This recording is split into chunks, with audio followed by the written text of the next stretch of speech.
The South African Customer Satisfaction Index was released earlier this week, and it found that South Africans are actually not that happy with life insurance providers here in South Africa. Joining me on Skype is Professor Audrey Schrouder. He's going to talk us through why life insurance companies in South Africa aren't really satisfying their customers. Professor Schrouder, thank you for joining me. Why are South Africans losing faith in life insurance providers? Well, this is the third year running that we've been measuring the life insurance industry, so we've got a nice bit of a trend, 3 reads. This aligns with an international model called the American Customer Satisfaction Index.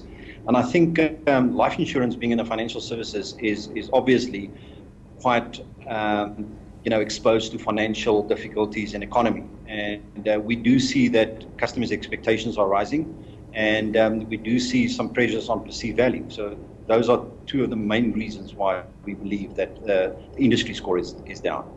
Now, can you talk us through some of the factors that customers or consumers in South Africa would be losing faith in their life insurance companies? I know you briefly touched on 2 there, but can we unpack some of the reasons why this is happening? Yes, there's quite a few, but let me touch on the most important ones. It is still that notion that we're not really addressing the customer's expectations. I think we better start listening more to what customers truly expect and deliver on those expectations, but even go a bit further and actually exceed those expectations. That is the one major element that we see, that customers say that they get these promises made in branding and their advertising and their value propositions, but when it comes to delivery, they don't get that. Perceived value, premium value for money, that's the second biggest problem. And then thirdly, I would say that when things do go wrong, South Africa is lagging behind the international benchmark when it comes to problem handling and efficiency of addressing that problem and sorting it out to the customer's satisfaction. Well, I want to touch on empty promises. You mentioned that some customers say that the brands aren't living up to what they say they can offer in marketing. How often are we seeing this?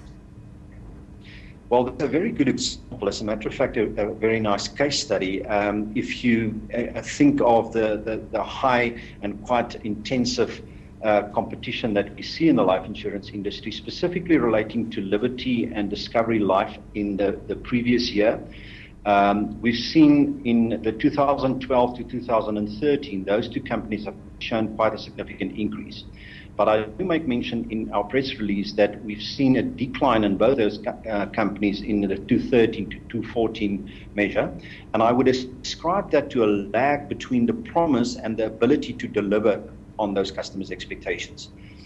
For instance, Momentum this year is up, and we do see that Momentum has actually increased their marketing activity and marketing spend. So again, it's that promise. And I think the bottom line is, can you keep that promise sustainably over longer than just 1 year, literally 2-3 years and forever? Now, what can consumers do if they're dissatisfied with the service they're getting and they feel like these promises haven't been met? I think this is where South Africans are becoming more and more, let's call it tech savvy and social savvy. No more is it just you write the letter and you wait for 3 weeks for a reply. No more is it only just a email. It's also not just going to a call center. People tweet on their problems and complaints. They would post on the Facebook wall of the companies. And I don't think companies really are sufficiently addressing those different means of where customers can complain, because the customer complaints levels are fairly high. But I do need to acknowledge 3 companies that actually shown significantly low levels of customer complaints, that being Sanlam, and we've seen Liberty driving that down, and we've also seen Momentum with low levels of that. And what is encouraging is that they have also shown a high level of efficiency in handling those problems. So it works positive in both ways, low problems, but also good efficiency in handling.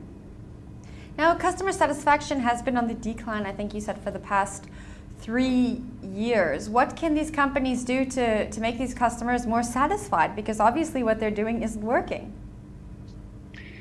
Yes. The one thing that, if you look at the scores between the big players, because this is representing about 80% of the life insurance market by the brands that we've included, is we see that there's not really much differentiation. So there's a bit of aggressive movement in their advertising and their value propositions, and it lasts for a year or so, maybe 18 months. Then they don't actually keep those promises sustainably, and they fall back into the old ways of not being able to handle the higher levels of volume that they actually acquired. So I would say the big thing is to balance out the acquisition and the retention component between the marketing and their total customer experience, to rather start concentrating more on retaining those new customers that you've acquired through your marketing activity. Now, I think it's all easy said and done, but in your experience, do you think that these companies are actually going to take this information and start changing things, or do you think the patterns are going to continue the same way? I'm a you that we've been doing this to a large degree, a very big step in the financial services industry. We've seen in the banking industry some movements, for instance, and apps are changing their downward trend, and we've seen Sanlam be consistently high, and they maintain that position, as well as Old Mutual. And we do engage with these companies. As a matter of fact, is actually take this very seriously. They want us to really unpack this and adopt results. So I'm quite encouraged that they are taking it seriously.